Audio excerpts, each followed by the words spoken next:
Pelajar terjerat hukum lantaran bertindak anarkis saat demo protes Undang-Undang Cipta Kerja. Siapa yang menggerakkan mereka? Kami akan bahas bersama Kabid Humas Polda Metro Jaya, Kombes Pol Yusri Yunus, dan Ketua Komisi Nasional Perlindungan Anak Aris Merdeka Sirait. Selamat sore Pak Yunus, Pak Yusri Yunus, dan Pak Aris. Selamat sore, Pak. Baik, saya ke Pak Yusri Yunus terlebih dahulu. Pak Yusri, 3 pelajar yang sudah ditangkap ini, apakah sudah diketahui apa sebenarnya motif mereka membuat konten yang dinilai bernada provokatif? Apakah ini murni keinginan mereka sendiri atau ada suruhan dari pihak-pihak lain, Pak Yusri? Terima kasih, selamat sore, Mbak. Selamat sore. Jadi memang kalau bilang suruhan kita masih mendalami. Kita mendalami lagi yang di atasnya lah ya. Yang di atasnya ini karena memang yang 3 orang yang kita amankan ini memang bersatu masih anak sekolah, masih di bawah umur. Yang 2 ini adalah admin grup daripada Facebooknya SKM Jabodetabek. Mengendalikan provokasi dan semua anak sekolah adik-adik. Pak Yusri. Gimana, Mas? Ya, kita tidak bisa mendengar suara Anda dengan jelas, Pak. Ya, barangkali kita mulai dari bagaimana kronologi penangkapan anak di bawah umur, karena ini masih tergolong di bawah umur, Pak, masih remaja. Benar. Jadi berdasarkan laporan, berdasarkan hasil penyelidikan yang dilakukan oleh Krimpung awalnya terhadap beberapa orang yang sudah diamankan dan juga berangkatan, ya, anak khususnya, baik STM dan narko maupun juga yang lain. Bukan narko. Nah, hasil dari itu kemudian kita mendapat bukti dari beberapa dari handphone yang diamankan pada saat itu, dan memang betul ada salah satu grup untuk anak. Tapi ngomong salah STM dulu, SMK itu ada grup ya, SMK itu namanya STM Jabodetabek. Ini grup Facebook. Ini kayak mereka itu datang demonstrasi. Ya, Pak Yusri, kami akan mencoba untuk memperbaiki kembali jalur komunikasi kami dengan Anda karena suara Anda terputus-putus sampai ke kami. Saya ke Bang Aris Merdeka Sirait. Bang Aris, bagaimana catatan Anda soal penangkapan pelajar dalam upaya penghasutan demo yang berujung anarkistis? Ya, saya kira patut saya apresiasi kepada aparat keamanan sesuai tugas dan fungsinya yang mengamankan 2 atau 3 orang anak-anak yang disinyalir bahwa anak-anak ini adalah korban dari eksploitasi politik atau eksploitasi kegiatan-kegiatan politik yang dilakukan oleh elemen-elemen yang tergabung di dalam demonstrasi-demonstrasi yang dilakukan sejak. Oke, Bang Aris, sampai di sana Anda menduga bahwa anak ini digerakkan oleh aktor politik? Sangat pasti karena saya lihat adalah tujuannya bukanlah perjuangan untuk hak anak, tapi perjuangan yang tidak ada tali temali terhadap hak anak itu sendiri. Oke, Anda punya bukti untuk itu, pelajar dibayar untuk melakukan aksi demonstrasi? Tentu saya berani mengatakan ini karena ada bukti, itulah mengatakan saya berikan apresiasi kepada Polda Metro Jaya yang mengungkap ini. Harapan saya ketiga ini harus menjadi sumber berita, sumber informasi yang justru bukan dilakukan tindak pidananya atau paling tidak dikorek informasinya untuk membenarkan apa yang saya selalu mengatakan bahwa keterlibatan anak-anak adalah bukan murni perjuangan anak-anak, karena mekanisme nasional untuk perjuangan anak-anak yang berusia di bawah 18 tahun ada Kongres Anak, ada Kongres Anak Indonesia, ada Forum Anak, itu mekanisme nasional yang dibuat oleh para pegiat perlindungan anak maupun pemerintah. Jadi dari aksi-aksi kerusuhan yang dilakukan oleh anak-anak ini adalah jelas tidak ada tali temalinya terhadap perjuangan anak-anak itu. Artinya bahwa Komnas Perlindungan Anak tidak berlebihan jika apa yang disampaikan oleh Pak Yunus tadi, tentu dugaan praduga tak bersalah itu harus dikedepankan. Tapi Komnas Perlindungan Anak sangat memastikan ketika ada anak di kerumunan aksi-aksi demonstrasi yang tidak ada hubungannya dengan perjuangan dari hak-hak anak itu adalah salah satu bentuk kekerasan yang mengarah pada eksploitasi politik. Bang Aris, kalau Anda lihat konstruksi sangkaannya kan bahwa anak ini disebutkan ada upaya menghasut rekan-rekannya begitu melalui media sosial. Anda merasa bahwa perlukah penangkapan dilakukan terhadap para pelajar ini? Saya berharap begini, bahwa apa yang dilakukan oleh polisi untuk mencari informasi seakurat mungkin, anaknya harus dilindungi karena dia adalah korban dari kegiatan-kegiatan kelompok-kelompok tertentu atau eksploitasi. Saya menggunakan kata eksploitasi politik. Maka sebenarnya dengan informasi yang disampaikan oleh anak yang saat ini sedang diperiksa oleh polisi, tentu harus mengedepankan restorasi justice dan sebagainya, dan menangkap segera elemen-elemen yang menggerakkan anak-anak, apakah menggunakan media sosial, apakah memunculkan aksi-aksi kerusuhan dan sebagainya. Saya kira pihak kepolisian sudah mendapatkan informasi itu, dan itulah yang dikembangkan. Anak harus dikembalikan ke rumah, tetapi setelah mendapat informasi yang akurat, yang mengeksploitasi secara politik, menyuruh anak supaya rusuh, melempar, membuat media sosial sebagai alat komunikasi, itu yang ditangkap dan harus dimintai pertanggungjawabannya. Bang Aris, artinya 3 pelajar yang sudah ditangkap ini dalam proses hukumnya harus diperlakukan sebagai korban, bukan sebagai pelaku, atau seperti apa? Iya, sebagai korban. Karena saya menggunakan kata dia dieksploitasi. Berarti ada orang lain, ya, dengan tidak ada hubungannya dengan kepentingan-kepentingan anak itu. Dan oleh undang-undang itu dilarang untuk diikut sertakan. Itu sekali lagi itu bukan pendapat Komnas Perlindungan Anak. Undang-Undang Perlindungan Anak 35 tahun 2014 dan Konvensi PBB tentang hak anak yang sudah diratifikasi pemerintah Indonesia melarang anak-anak di bawah 18 tahun untuk kegiatan-kegiatan politik, itu bahasa hukumnya, karena itu dianggap sebagai atau masuk dalam kategori eksploitasi politik. Jadi apa yang terjadi saat ini, ya, sebelum ditangkapnya 3 anak ini, itu adalah praktek-praktek yang melibatkan anak yang dilarang oleh undang-undang. Maka kemarin itu saya sangat keras mengatakan menentang pendapat dari Gubernur DKI Jakarta. Dia membiarkan anak demonstrasi di tengah-tengah kerumunan aksi-aksi itu adalah bagian dari kepedulian anak untuk mengatasi negeri ini. Itu salah dan gagal paham terhadap itu. Maka sekali lagi sampai hari ini, mulai aksi yang kemarin, saya akan katakan itu adalah eksploitasi politik, maka dalamnya yang mengarahkan itu apapun strategi yang dilakukan harus bertanggung jawab secara hukum. Oke, kita tanya kepada polisi agar jelas.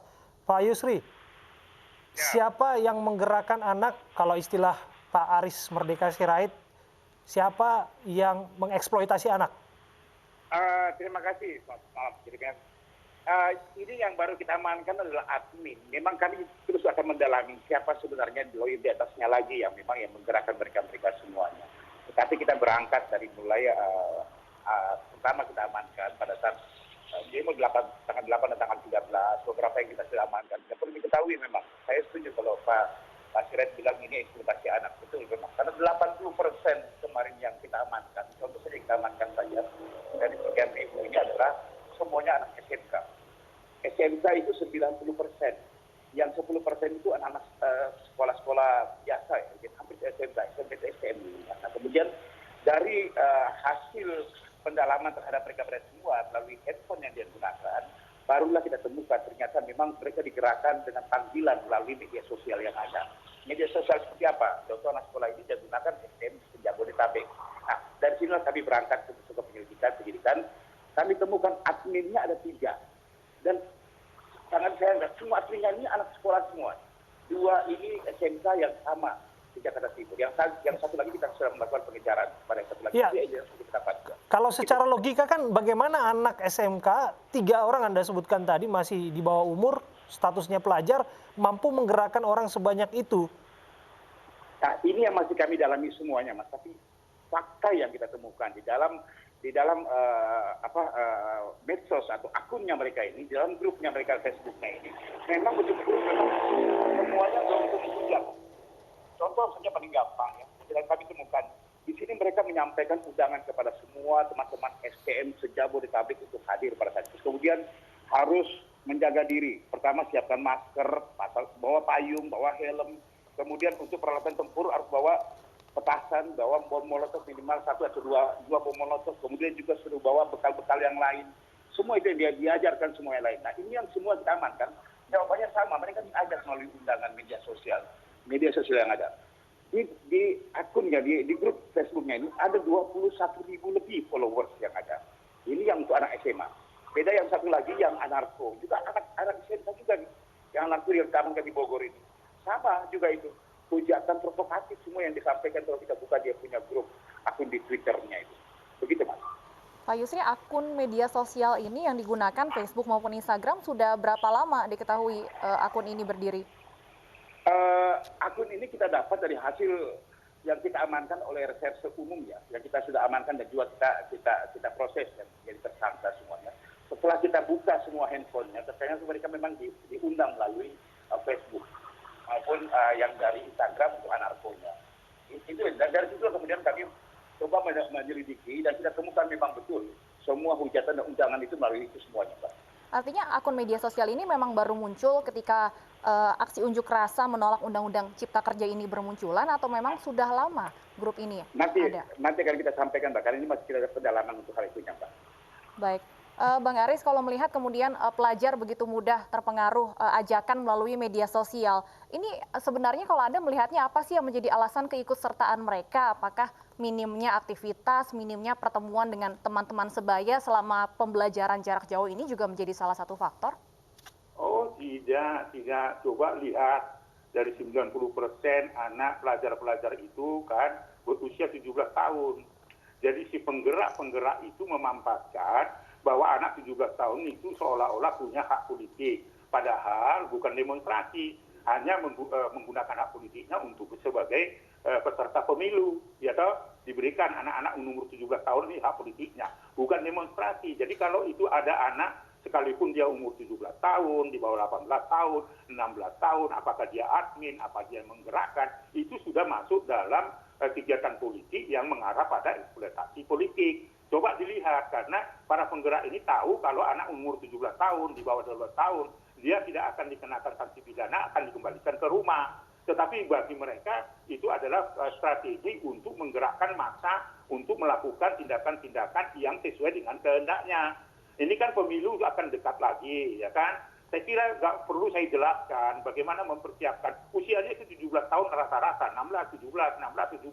Kalau Pak Yunus tadi katakan bahwa ada anak yang dari sekolah, mungkin SMP, itu yang sekedar terjebak di jalan, ikut dan sebagainya. Karena beberapa waktu lalu sebelum demonstrasi tanggal yang kemarin, saya juga ikut menyelamatkan anak yang ada di Pasar Rebo, yang lagi pulang dan tidak terlibat, tetapi masuk dalam kerumunan itu. Ada anak SD, ada anak SD. Jadi dia tidak murni digerakkan itu. Jadi saya kira nggak usahlah kita dibodoh-bodohin bahwa memang ada yang menggerakkan. Jadi Bang Aris, menurut Anda pendekatan hukum yang paling tepat untuk anak ini seperti apa? Sanksi apa yang paling pas untuk anak-anak yang melakukan tindakan anarkistis? Yang pertama, Abraham, tentu karena dia adalah korban dari eksploitasi politik dan kegiatan-kegiatan orang-orang tertentu, maka pendekatan yang harus dilakukan oleh pihak kepolisian adalah menggunakan keadilan restorasi, mengumpulkan anak-anak, memberikan penjelasan, memanggil orang tua, saling memaafkan dan sebagainya. Dan termasuk mereka-mereka yang melakukan perusakan fasilitas publik, fasilitas umum. Iya, karena dia korban gitu loh. Bahwa nanti ada konsekuensi yang lain, nanti kita akan pilah-pilah lagi kan. Oke. Bagaimana soal SKCK? Isu SKCK ini sangat menarik menjadi narasi belakangan. Tidak boleh. Ya, karena itu terpisah dari itu kan hak anak ya atau hak masyarakat. Ya. Jangan dikaitkan dengan itu. Seperti yang saya katakan tadi, bagaimana gagal pahamnya Gubernur DKI Jakarta yang mengatakan bahwa biarkan anak-anak di tengah-tengah kerumunan aksi itu, karena itu adalah proses belajar untuk bersama-sama memikirkan bangsa ini. Itu salah dan gagal paham. Bahwa seperti yang saya katakan, belajar demokrasi, belajar politik, itu di rumah maupun di sekolah. Itu loh maksud saya. Jadi kalau ada anak-anak yang ditemukan seperti admin menggerakkan, kemudian terbukti melakukan tindak pidana, tetap pendekatannya adalah pendekatan restorasi. Merestorasi persoalan-persoalan ini dengan pendekatan diversi. Begitu. Oke, bagaimana Pak Yusri soal sanksi yang disiapkan untuk para pelajar di bawah umur yang melakukan tindakan anarkistis? Sampai dengan saat ini kan kita masih mendalami semuanya, betul apa yang saya katakan Pak Sirait, memang betul ini sudah pelaku korban. Kami sudah melakukan beberapa tindakan halus cara mereka semuanya. Pertama, mereka semua, adik-adik kita semua ini yang diamankan pada saat itu, kita buat satu perjanjian buat mereka, buat satu ini buat mereka semua. Kemudian yang kedua, kita memanggil orang tuanya, ibunya untuk bisa menjemput langsung. Tidak ada yang boleh siapa-siapa. Jadi dalam arti kata kita memang membutuhkan pengawasan dari orang tua juga, kemudian dari sekolah-sekolah juga. Itu yang kita harapkan yang paling utama. Tetapi yang sekarang kita amankan ini, memang kita sudah mendalami, bisa menarik lagi benang ini ke atas lagi, siapa penggeraknya. Itu memang kami terus akan mendalami, karena kasihan anak-anak masih di bawah umur rata-rata. Saya katakan tadi 90% adalah anak-anak yang masih di bawah umur. Pak Yusri, soal pemberatan SKCK dan sebagainya ini menjadi wacana, disebutkan betulkah polisi akan menerapkan ini? Saya luruskan lagi Mas ya, SKCK itu tercatat apabila seseorang yang memang sudah terkena inkrah dan sudah keluar dari pidana atau pernah tersangkut masalah pidana. Yang kami lakukan kemarin adalah baru kita amankan, bukan menangkap dan menahan. Kami mengamankan, kemudian mereka membuat satu perjanjian untuk tidak mengulang lagi. Ini salah satu bentuk ini buat threshold pada anak tersebut. Tidak akan tercatat. Kalau kita bilang pelanggaran itu masih tercatat di SKCK, nanti orang yang ditilang pun nanti tercatat juga di SKCK. Bukan itu intinya Mas. Ini saya luruskan lagi Mas. Baik, itu untuk yang hanya diamankan Pak. Kalau untuk yang kemudian menjadi tersangka kasus perusakan, ini bagaimana Pak? Apakah akan dicatat dalam SKCK?